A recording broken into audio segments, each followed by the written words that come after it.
Mana shu videomiz piyodalar uchun rosa foydali bo'ladi. Shu videoni ko'rib tarqatib yuboringlar, ko'pchilikka foydali bo'ladi. Piyodalar o'tish joyiga keldik. Qizil yondi mana. Qizil yon turibdi. Harakat to'xtab turibdi. Naryodan dapanlitrni yuradi. Peshobxodga ham qizil yon turibdi mana. Ko'rasizlar?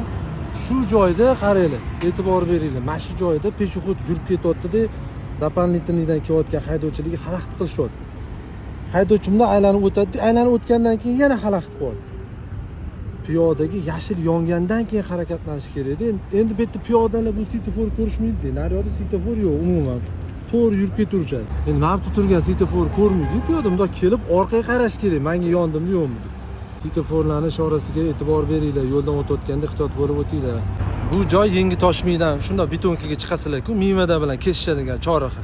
Ana o'sha chorrahada tag'in piyodalar bor-ku, haydovchilar urushdan berishyapti, dapanlitrnidan yurayotgan haydovchilar.